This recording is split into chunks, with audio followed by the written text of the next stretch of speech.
Shalom, povo de Deus, graça e paz, meus irmãos. Estamos aqui mais uma vez nessa live do Culto Bom Dia Espírito Santo. Hoje estamos começando com atraso. Bom dia, Eduarda. Às vezes acontece. Pastor Carlos, Euclides, Pastor Luther King. Gente, desculpe o atraso, é assim mesmo. Às vezes a correria e os acontecimentos também acontece, né? Deus abençoe, graça e paz. Vai entrando aí. Estamos em mais uma live do nosso devocional do Culto Bom Dia Espírito Santo. Deus abençoe, Pastor Carlão, Amanda Rocha. Deus abençoe, bom dia. Nelson Cesário, Deus abençoe. Eu vou pedir a vocês que me ajude aí compartilhando, convidando os irmãos, né? Tem muitas pessoas que talvez, porque eu entrei atrasado, precisam ser avisadas, né? Bom dia, irmã Celeste, Deus abençoe. O Espírito Santo tem nos dado sempre uma palavra, sempre a direção, e nós estaremos aqui ministrando, né? Aquela palavra de fé, de esperança, como nós temos feito todos os domingos pela manhã. Bom, gente, eu tenho ouvido e estou aguardando, né, acontecer aqui na nossa cidade, que as igrejas poderão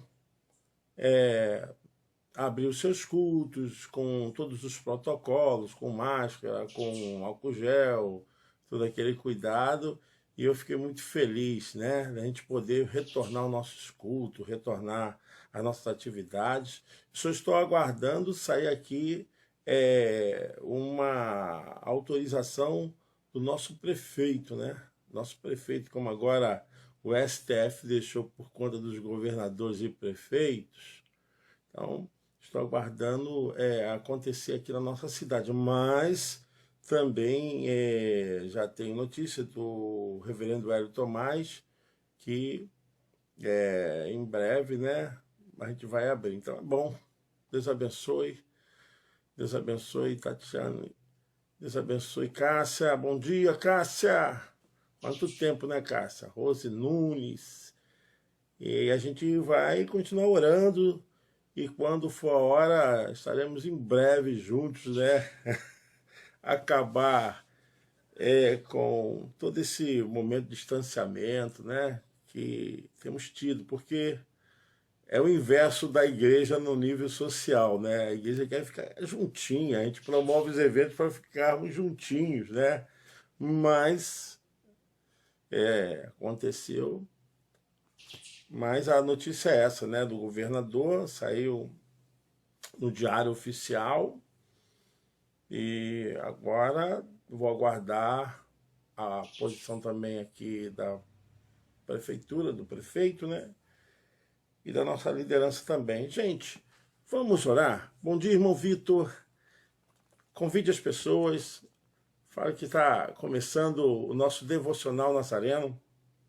Momento da gente começar bem o nosso dia, né? Zana, Deus abençoe.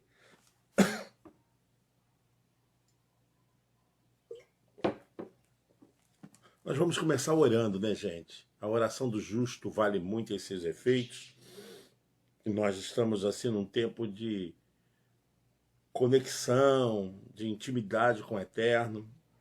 Estamos aprendendo a viver no meio de uma guerra, né? No meio de oposição. E o Eterno é a nossa força. Paz, Senhor Fernandão. Deus abençoe, Japa. Beijo na tua alma, tá? Te amo. Vamos falar com Deus. Eterno Deus, bendito Pai, graças te damos nessa manhã, Senhor. Encontramos no Senhor a nossa força e todos os bens, Senhor Deus, para as nossas vidas, vêm de Ti, ó Eterno. Nós confiamos, entregamos todos os nossos irmãos, todos esses irmãos que estão participando dessa live, outros irmãos que não puderam, Senhor Deus, entrar, mas Tu és a fonte da nossa alma, Senhor. Eu entrego, Senhor, todas as almas em Tuas mãos. Oro, Senhor Deus, pela nossa cidade, Nilópolis, pelo Rio de Janeiro, Pai, por todos os estados do Brasil, Pai. Toma o nosso Brasil em Tuas mãos. Toma, Senhor Deus, a igreja do Nazareno, Senhor. Abençoe, Pai, benditos pastores, obreiros, diáconos, intercessores, professores, Senhor Deus, dirigentes, Pai. Toma em Tuas mãos cada ministério. Confiamos em Ti, ó Eterno. Nessa hora, meu Pai, eu quero entregar essa pessoa que está no leito de hospital, quero entregar, Senhor Deus, os agentes de saúde, Senhor Deus, médicos, enfermeiros, paramédicos, Senhor Deus, que trabalham correndo risco, Senhor Deus, mas Tu és a força, Tu és, Senhor Deus, a nossa maior grandeza, e eu oro por eles para que sejam protegidos, guardados, no Teu nome, Senhor Deus. Toma, Senhor Deus, o nosso culto. Abençoe as nossas casas. Abençoe, Senhor Deus, a Santa Ceia que teremos às 18 horas no culto à noite, Pai. Tu és, Senhor Deus, a nossa maior grandeza e confiamos e estaremos contigo, Senhor, em todos os momentos, em nome de Jesus. Você pode dizer amém? Graças a Deus. Que bênção, né? Estarmos juntos. Deus abençoe minha sogra, Iracema. Biratã Figueiredo, Deus abençoe. Reverendo Oscar Batista. Falou que estaria na live e veio. Ô, meu pastor, Deus abençoe. Beijo na tua alma, tá? Fico muito feliz de vê-lo nessa live. É muito bom a gente rever os irmãos, muito bom a gente estar assim, conectado, falando do Espírito Santo das coisas de Deus. Bom, irmãos, hoje a nossa palavra está lá em Jeremias de novo. Bom dia, Janá. Jeremias 18. Essa noite eu estava meditando nesse texto, é um texto muito conhecido, mas também é um texto que nos faz pensar a respeito da nossa condição, do nosso estado. É um texto que fala a respeito do quanto nós somos fracos, frágeis, e a possibilidade como Deus quer abençoar as nossas vidas jamais será de uma forma que não seja realmente a soberania e o poder das suas próprias intenções, seus interesses. Deus não tenta fazer nada com conchavo humano, né? Deus não vai fazer nada com o sentimento e o capricho das pessoas. Deus não trabalha com isso, mas Deus trabalha com a sua soberania, Deus trabalha com a sua vontade, né? E principalmente Deus trabalha porque Ele conhece o futuro, Ele conhece tudo o que está por vir.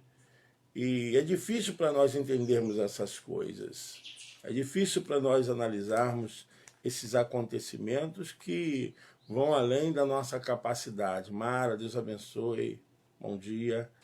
Vão além da nossa capacidade, que interfere na nossa condição humana, né? E muito importante, repito, que Deus não trata através dos nossos caprichos. Deus tem propósito, Deus trabalha porque Ele sabe o que é melhor, e quando as coisas não estão se ajustando pela forma como Ele deseja, através da obediência, através da subserviência, através da fé, com certeza o caminho para esse trabalho será mais sentido, mais doloroso, e vai levar-nos a um campo de experimento, um campo de experiência que podem deixar marcas e acontecimentos que podem, então, seguir na nossa vida como exemplo. Até uma coisa que a gente passa em detrimento da desobediência, isso vai ser marcado como exemplo e de forma que isso nunca mais vai sair, nem do campo histórico e nem do campo mental, né, de nós. Então, a palavra é Jeremias 18, a palavra é dirigida à nação de Judá, a palavra é dirigida ao povo de Deus, mas a gente sabe que o momento aqui o povo estava em total desobediência, num processo de não ouvir a voz de Deus, de não fazer a vontade de Deus, e há uma iminência, né, um conto profético, né, há um profetismo para que o povo tomasse uma posição diante do Eterno e voltasse novamente a viver como o Eterno, sendo a esperança de Israel, sendo aquele que guiou Israel no caminho, no deserto. Mas aqui a gente vê uma nação, né, a nação de Judá, completamente fora dos parâmetros, fora da direção e da vontade do coração do Eterno. Eu quero que você entenda isso. Então, Jeremias é levantado para ver como Deus queria fazer com a nação de Israel, e Jeremias aqui é um elemento representativo da nação de Israel. Ele se coloca e Deus diz para ele como se estivesse falando à nação de Israel, por quanto ele tinha essa responsabilidade com a profecia, né? A mensagem para o povo. Flávia Cristina, onde o pastor vai ler? Jeremias 18. Jeremias 18. Eu dou um tempinho. Jeremias 18. É muito importante você saber essa introdução. Então, aqui nós temos a nação de Judá e a nação de Israel. Judá, Reino Sul, Israel, Reino Norte. Então nós estamos falando aqui para a nação de Judá, e é aquilo que eu falei. Essa forma de tratamento serviu para a lição e ficou isso na história e na memória da nação de Judá, e hoje mesmo eu estou pregando e nós vamos estudar. Então, aconteceu esse fato por uma via que deveria ser de forma ilustrativa, educacional, mas a gente vai ver mais para frente que não foi de uma via ilustrativa, educacional. Serviu de uma forma em que o povo teve uma maneira de ser tratado. Então, foi um tratamento dolorido. Foi um tratamento dolorido. Deus abençoe, Lígia. O profeta Severino. Deus abençoe, irmão Severino. Bom, a palavra está aqui, irmão. Vamos lá? A palavra do Senhor que veio a Jeremias dizendo: levanta-te, desce à casa do oleiro e te farei ouvir as minhas palavras. E desci à casa do oleiro, e eis que ele estava fazendo a sua obra sobre as rodas. Como o vaso que ele fazia de barro se quebrou na mão do oleiro, tomou a fazer dele outro vaso conforme pareceu bem aos seus olhos fazer. Então veio a minha palavra do Senhor dizendo: não poderei eu fazer de vós como fez este oleiro, ó casa de Israel, dizendo: o Senhor, eis que como barro na mão do oleiro, assim sois vós na minha mão, ó casa de Israel. No momento em que eu falar contra a nação e contra um reino, para arrancar e para derribar e para destruir, se tal nação contra a qual falar se converter da sua maldade, também eu me arrependerei de fazer o mal. E no momento em que eu falar de uma gente e de um reino, para o edificar e para plantar, se ele fizer o mal diante dos meus olhos, não dando ouvidos à minha voz, então eu me arrependerei do bem que tinha dito que lhe faria.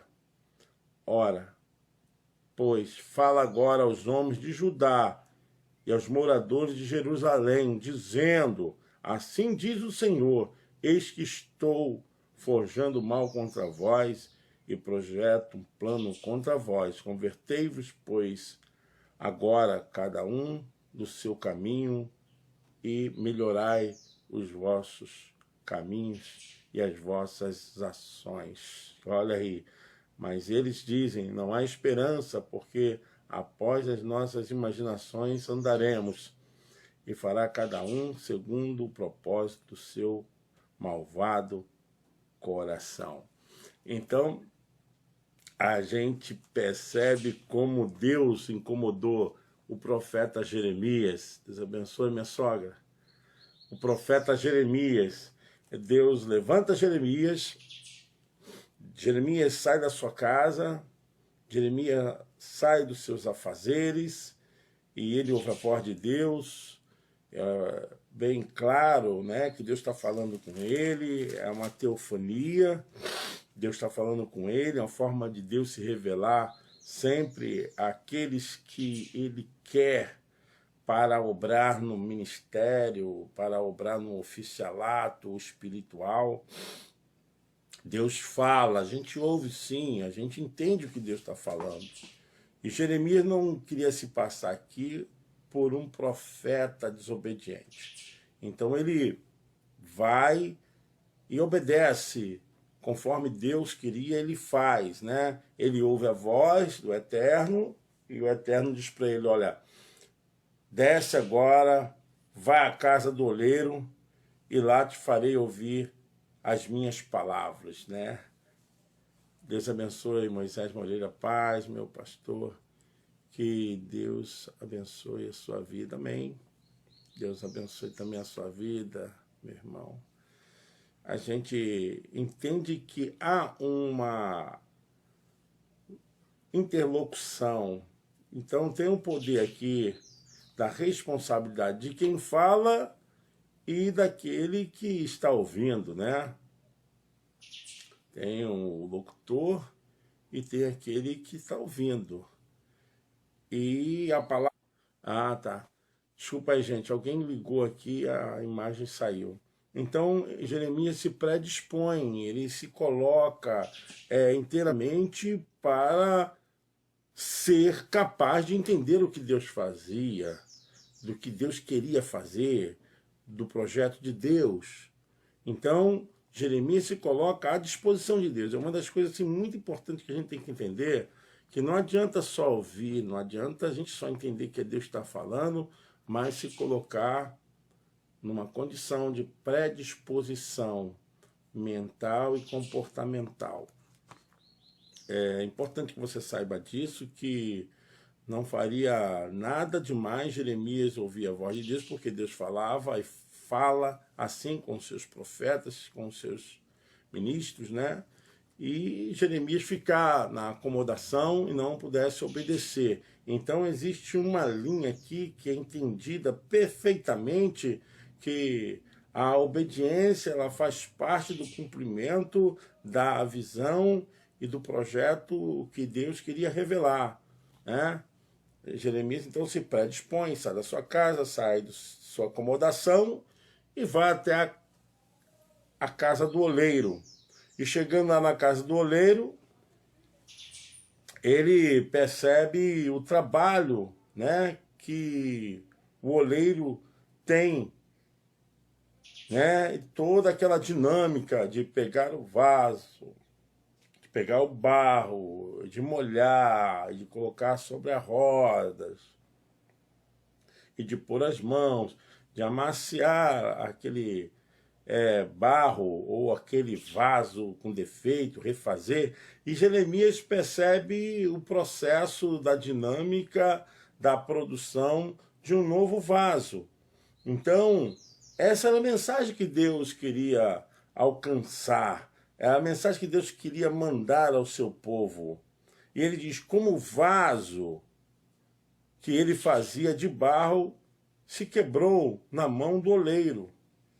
Tomou a fazer dele como outro vaso, conforme o que pareceu bem aos seus olhos fazer. Então a gente percebe perfeitamente que o oleiro tem poder sobre a matéria-prima, sobre o produto do seu trabalho, e ele faz como quiser. Ele quer alcançar um nível de perfeição desse vaso. O oleiro fazendo vaso, houve um defeito, houve todo um processo que não estava satisfazendo ao nível que ele gostaria que chegasse. Márcia Damião, Deus abençoe, bom dia. Ele então refaz, né? Ele desmancha aquele vaso, porque o processo do vaso precisava passar ainda pelo forno, aquele barro ainda estava mole, ainda estava virgem, né? Ele então refaz, ele desmonta aquele projeto de vaso e novamente aquele processo de bater na matéria-prima, no barro, e de poder fazer com que untasse a água e pudesse novamente ficar mexendo aquele barro, mexendo até haver uma liga, até chegar no ponto que era importante para ele colocar na roda e voltar novamente a fazer o vaso. E Deus falou, eu quero fazer da nação de Israel um vaso. Eu quero fazer da nação de Israel um vaso. E é importante você entender que todos nós fomos criados para sermos um vaso nas mãos do oleiro. Um vaso para a vida, um vaso para as pessoas. Deus nos trouxe à existência para contermos alguma coisa. O que é importante no vaso? O vaso é para conter alguma coisa, né? Não adianta um vaso se ele não tem finalidade, se ele não tem a sua especificidade cumprida, né? Então, Deus estava falando assim à nação de Israel, olha, eu quero que vocês sejam um vaso para todas as nações, para que eu esteja dentro de cada um de vocês, dentro das vossas próprias consciências. A mensagem é muito clara e o apóstolo Paulo depois repete essa mesma palavra de uma outra maneira, lá em Coríntios, capítulo 4, verso 7, temos, porém, essa riqueza em vasos de barro, para que a excelência não seja de nós, mas seja de Deus. Então, o Espírito Santo trabalhando no barro. O barro no sentido não literal, né? Mas a forma como Deus trabalha é a forma da dinâmica do oleiro fazendo barro. Todo aquele processo laboral era a forma como Deus estava querendo trabalhar com o seu povo, fazer um novo reino, uma nova nação. Isso acontece também conosco, irmãos, acontece também com a nossa casa. E quando esse vaso perde a especificidade, vaso quebrado, vaso rachado, e Deus precisa fazer um novo vaso, e realmente isso tem um preço, porque nos leva ao campo de arrependimento, de mudança, um campo de aceitação, um campo para a gente enxergar as nossas próprias feiuras, né? Porque a nação de Israel não estava admitindo, né? Aqui estava acontecendo que o reino do povo de Deus estava andando conforme os seus próprios desígnios. O texto mesmo fala, né? O povo não queria ouvir o Eterno. E assim a palavra estava apelando, tá vendo, Jeremias? Diz a esse povo que como o olheiro tem poder sobre o barro, tem poder sobre o vaso, assim sou eu. Não poderei, o Senhor falando, né? Não poderei eu fazer como vós fez o oleiro, ó casa de Israel. Diz o Senhor, eis que como barro na mão do oleiro, assim sois vós na minha mão, ó casa de Israel. Então, a premissa do entendimento era que Deus estava dando oportunidade, Deus estava querendo trazer novamente aquele brilho do relacionamento para que o seu povo voltasse a reconhecer que Ele é o único, eterno, soberano, poderoso sobre todas as nações. Deus abençoe. Sobre todos os povos.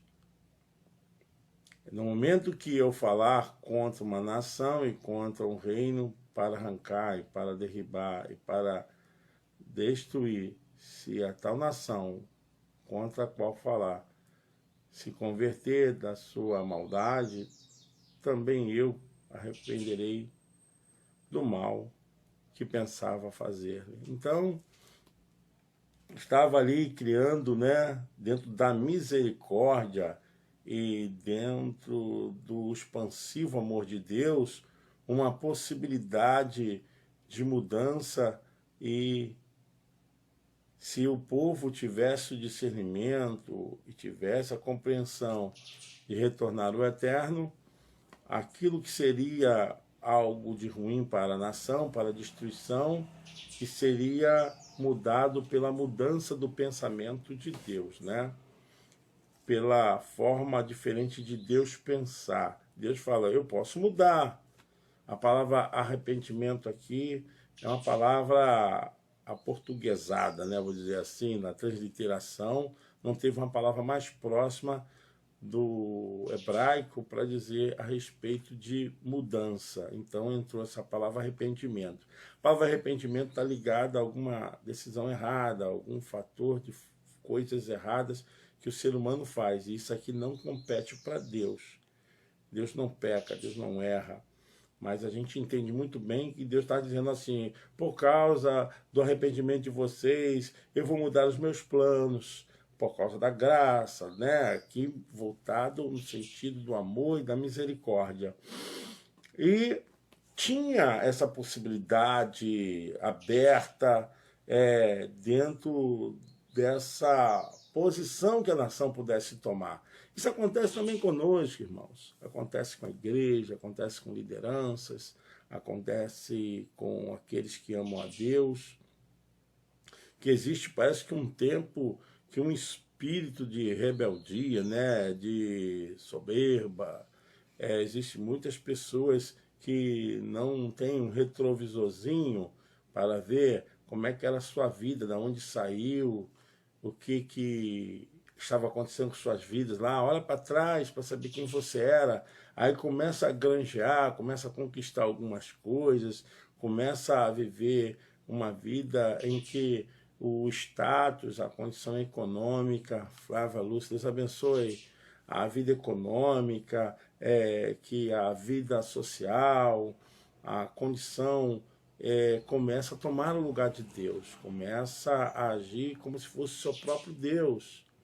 E eu creio que isso tem acontecido com muitas pessoas, e muitas pessoas tiveram decepção na vida, tiveram momentos terríveis na vida, porquanto afastaram-se do eterno.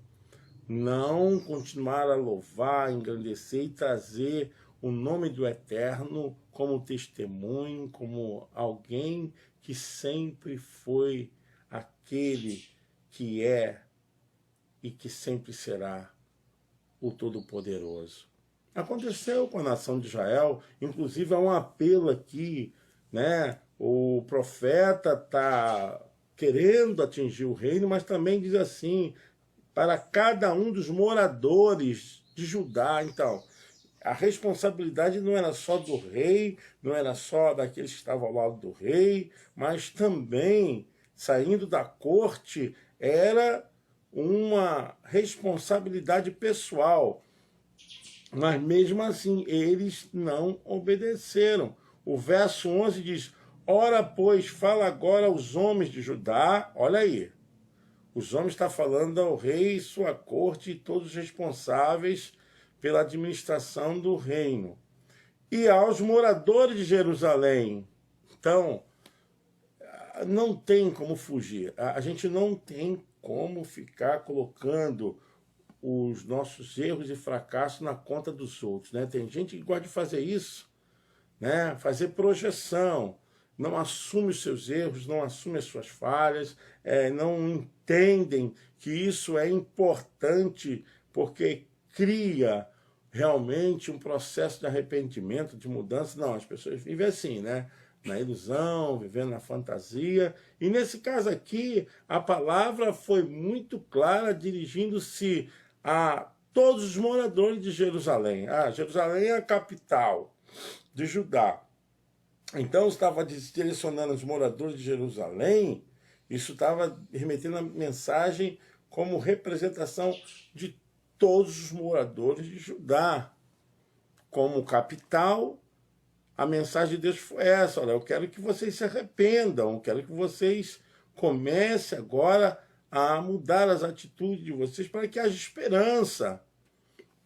E se tratando assim dessa visão, Deus abrindo a oportunidade, falando quantas pessoas têm oportunidade, quantas pessoas recebem oportunidade. Deus não tem prazer em ver a pessoa sofrendo, Deus não tem prazer em ver o mal de ninguém, mas as pessoas, elas colhem aquilo que semeiam. Não, a pessoa começou bem, a pessoa estava bem, né, no caminho da sua caminhada de fé, né, no caminho em que plantou a salvação na sua alma, mas depois ela começou a se embrenhar, a se envolver com aquilo que não agrada a Deus. Deus abençoe, Wilson, não agrada o eterno. É um chamamento, um despertamento, mas mesmo assim há um espírito de resistência, há um espírito de impedimento, né? Deus atrás do seu povo, Deus atrás de pessoas. Aqui está claramente revelado isso, né? A gente vê um Deus cheio de amor atrás de pecadores, um Deus cheio de compaixão atrás de gente que não quer compromisso com ele. Não é muito distante dessa vertente que nós vivemos, né? Por isso que as pessoas rejeitam a palavra, as pessoas ainda têm impedimentos de endurecimento na alma. E o amor de Deus, a graça agora revelada em Jesus Cristo, sempre mostrando o verdadeiro sentido de como Deus tem prazer em buscar e salvar o que está perdido. Sempre. Aqui é claro que existe uma condicional e é a mesma forma, né? O mesmo modelo, o mesmo padrão, como se opera hoje a parte da compreensão. É condicional, ninguém é obrigado, ninguém tem que ficar agindo como se fosse um robô, né? Como se fosse um androide. Não, a gente tem inteligência para isso. Por isso que o ser humano é destacado de toda a criação, de toda criatura. O ser humano, ele é a imagem e semelhança do Eterno. Ele é a imagem e semelhança do Eterno. Então nós temos uma capacidade de entender, uma capacidade de pensar, uma capacidade de escolha, uma capacidade de amar. Nós temos uma capacidade de estarmos dirigindo as nossas vidas de acordo com aquilo que pode proceder bem ou proceder mal.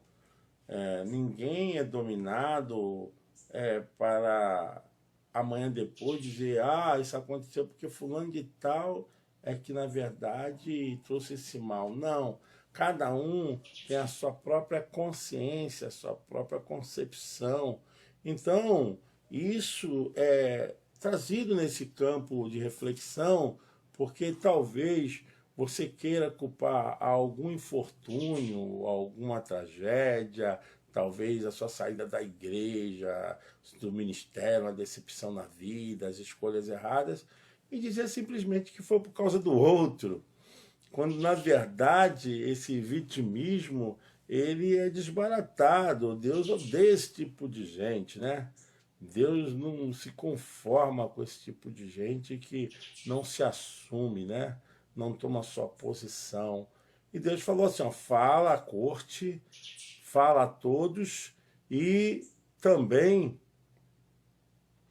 fala a cada um morador, fala a cada um que tem ouvidos, fala a cada um que tem a compreensão e a concepção de quem sou eu. E a gente sabe muito bem que as pessoas estavam endurecidas, elas estavam petrificadas. Deus quer que todos os homens se salvem e venham ao conhecimento da verdade. 1 Timóteo 2,4. Beth Eduardo, Deus abençoe, bom dia. Alexandre Otávio também, bom dia. Então, gente, não tem como a gente se esconder, não tem como a gente ficar se ocultando, porque a lógica do entendimento de quem é Deus para nós, ninguém pode escapar do eterno. Significa, ninguém pode se esconder do eterno, né? Ninguém pode tentar forjar alguma coisa que o eterno não saiba as intenções. A Bíblia diz lá no Salmo 139, a palavra ainda não chegou à minha boca, tu, Senhor, me conheces, já sabe. Então, não tem como fugir dessa realidade da onipresença e onisciência de Deus, né? Deus está em todo lugar e Ele sabe todas as coisas. E a nação de Judá, né? O reino de Judá, nesse caso aqui, tenta, de alguma forma, permanecer na arrogância, na estupidez, por rejeitar a Deus. Toda rejeição a Deus é arrogância e estupidez, não tem outra palavra. Quando a pessoa rejeita o eterno, o homem se arroga, né? O arrogante é aquele que se arroga a ser, a ter e não precisar, né? De ajuda, não depender de ninguém. Israel, né, no caso aqui, pelo reino de Judá, estava se sentindo assim, se arrogando, né? Não vamos ouvir, não. Ora, pois fala agora aos homens de Judá, os moradores de Jerusalém, dizendo, assim diz o Senhor, eis que estou forjando mal contra vós, e projeto um plano contra vós. Convertei-vos, pois, agora, cada um do seu mal, e melhorai os vossos caminhos e as vossas ações. Então, algo que estava atingindo o eterno, que estava incomodando perfeitamente a deidade, né? A própria presença do eterno no meio do seu povo, porque estava acontecendo coisas ali que Deus abominava, né? O pessoal estava sob vaidade, idolatria, mentiras, e existia muitas outras ações que os profetas, os sacerdotes estavam comunados, estavam associados, estavam aceitando. Heve, manda um bom dia para minha mãe, que bênção. Pastora Nietzsche, bom dia, pastora Nietzsche, saudade da senhora, pastora. Como é que está a senhora, pastora? Em breve estaremos juntos, para dar aquele glória a Deus, né? Para poder realmente matar a saudade. Um beijo, pastora Nietzsche. Tá tudo bem aí? Como estão todos? Eliana, como é que estão todos aí na sua casa? Tá todo mundo bem? todo mundo guardado aí pelas mãos do Altíssimo. Então, gente, a gente percebe aqui que essa arrogância, né, essa atitude de rejeitar a Deus estava enraizada, estava ramificada. Isso já havia subido a cabeça das pessoas com projetos completamente assim, que Deus abominava. E o profeta confrontando, o profeta falando, mas a rejeição de ouvir a voz de Deus era tamanha. Deus abençoe, Jane. Tamanha. E que os homens não estavam dando atenção do perigo, daquilo que estava acenando para o futuro e a preocupação que eles não tinham a respeito da indignação, né, de Deus, da justiça de Deus. Deus estava indignado, porque eles não estavam ouvindo, e o perigo iminente, né, que aconteceria ao reino de Judá seria algo que não poderia mudar. A mudança é agora. Então, eles não estavam ouvindo a voz do Eterno.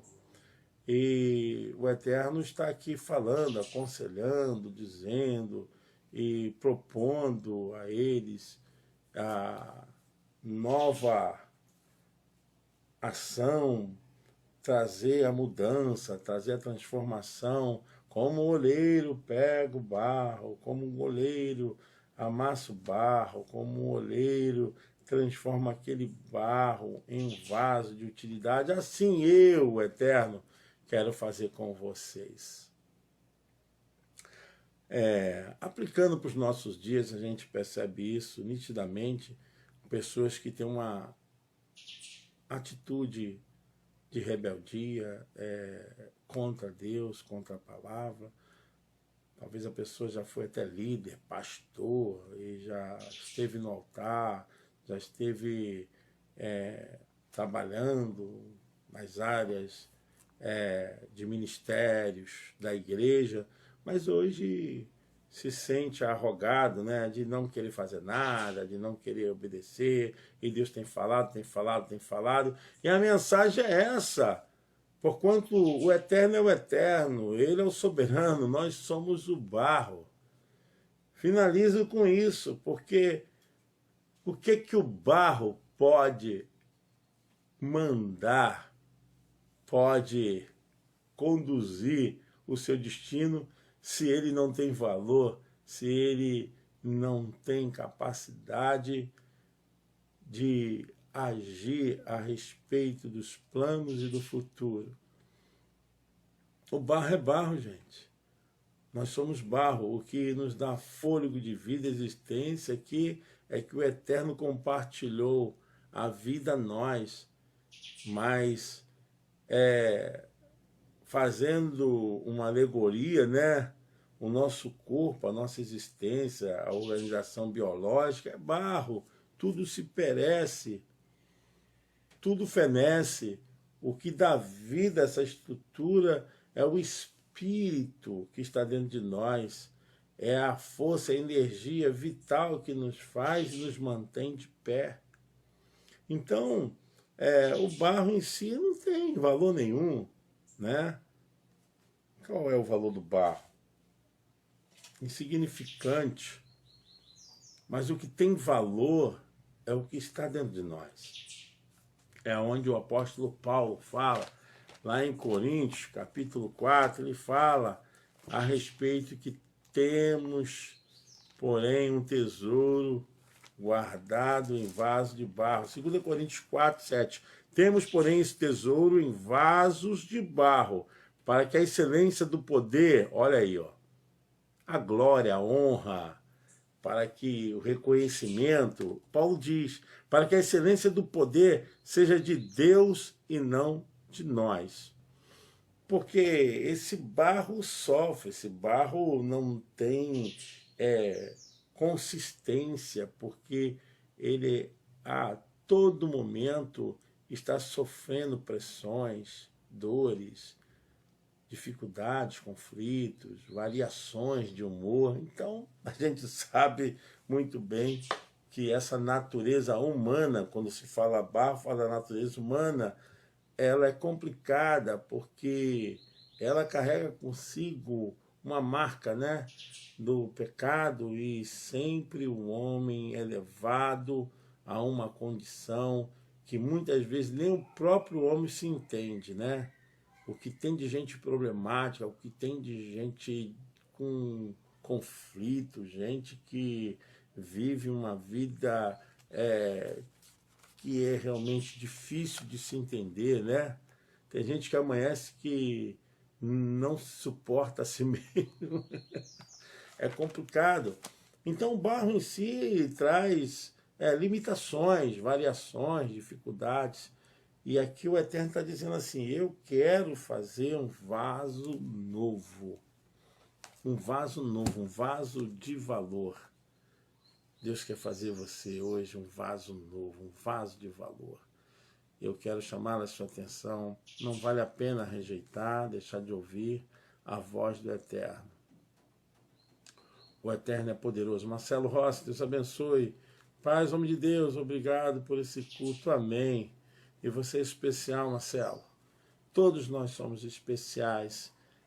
Existe algo que nós temos que trazer para o campo da nossa fé, que nós todos fomos criados pelo plano, pelo projeto do Eterno. Ele nos chamou para a existência porque Ele quer ser o oleiro das nossas vidas. Vai lá, Jeremias, para ouvir as minhas palavras. E assim Deus sempre estará falando aos nossos corações, falando ao seu coração hoje. Ana Rocha, Deus abençoe. Eu quero orar por você. Lembrando que hoje, às 18 horas, tem um culto de Santa Ceia. Ah, pastor, eu não tive tempo de pegar, eu não peguei o kit da Santa Ceia. Olha, nós deixamos na responsabilidade da irmã Janaína. Se você quiser pegar o kit Santa Ceia, está com a irmã Janaína. Está com a irmã Janaína, não está na igreja, não tem ninguém na igreja. Tá? Enquanto nós não recebermos a liberação oficial, de forma tranquila, nós não vamos fazer culto assim lá no templo. Então, hoje não tem ninguém na igreja. Fala com a irmã Janaína, pode conversar com ela aí, que ela vai te passar o kit da Santa Ceia. Hoje, às 18 horas, nós estaremos ceando. A ceia é um memorial. Rosângela, Deus abençoe. A ceia é um memorial, tá? Existem muitas compreensões em relação à Santa Ceia, mas a ceia ela é um memorial. O pão continua sendo pão, o vinho continua sendo vinho, e não importa se nós estamos fazendo hoje, por causa dessa limitação, via a internet, né? Não tem problema estarmos juntos, como nós estamos juntos aqui agora, pastora Rosemary. Amém? Que Deus sejamos moldados de acordo com a vontade de Deus. Amém, pastora? Então, nós vamos estar às 18 horas, iniciando nosso culto, louvando a Deus e ceando. Em breve estaremos juntos, se Deus permitir, né? Com certeza, fazemos essa oração como o Tiago nos ensinou, se for da vontade de Deus, se Senhor nos permitir. Tiago 4, 13 ao 16. É assim, a soberania, os tempos, isso pertence a Deus. Mas, se o Senhor nos permitir, com certeza estaremos juntos. Assis Alves, Deus abençoe. Meus queridos irmãos, Deus abençoe vocês. Foi um prazer estar aqui meditando e falando das coisas do Eterno. E com certeza falando para você, talvez você é pastor, um diácono, um obreiro, talvez você ministrou na casa de Deus. E hoje, o que você está fazendo? Você é um vaso. Deus te chamou. E se esse vaso estiver com defeito, se prepare, porque a olaria de Deus, ela é para consertar, para glorificar. Deus te abençoe. Seja um homem, uma mulher de Deus. Olha, pensando até nesse momento de retorno, né? Retorne diferente para a comunhão, para a igreja, retorne diferente. Retorne como um vaso novo, um vaso de valor. Faça aí uma resignificação, pensamentos que estavam errados, tire esses pensamentos, coloque os pensamentos de Deus. Com certeza, esses pensamentos aqui prevalecerão, tá bom? Eu quero orar com você. Antes de me despedir, se você puder, coloque a sua mão na minha mão. Senhor, em nome de Jesus, eu oro, intercedo por todos que estão nos acompanhando, aqueles também que não puderam acompanhar. Quero interceder agora mesmo, Senhor, pelos lares. Intercedo, Senhor Deus, por cada pastor, por cada dirigente de igreja. Toma em tuas mãos, Senhor, os intercessores, os diáconos, os obreiros, os professores de EBD, os ministérios. Senhor, eu oro, não me canso de orar pela liderança da igreja. Tu és o Deus que faz acontecer. Toma o ministério de louvor em tuas mãos, Senhor Deus. Toma a obra que tu tens, Senhor Deus, em cada um, meu Pai. Eu intercedo também pela vida da irmã Laura. Toma a irmã Laura em tuas mãos. Nós não tivemos notícias, Senhor Deus, esses dias, mas cremos que tu estás sustentando, Senhor, que tu estás, Senhor Deus, nesse negócio, Pai. A tua serva, Senhor Deus, ela precisa, Senhor, da tua atuação, da tua providência. Pai, queremos orar por todos os membros da Igreja Nazarena de Olinda. Todos os membros, Senhor. Visita cada família, cada lar. E que hoje possamos estar juntos para ceiarmos na tua presença. Esteja conosco. Nós te pedimos, em nome de Jesus. Você pode dizer amém? Amém?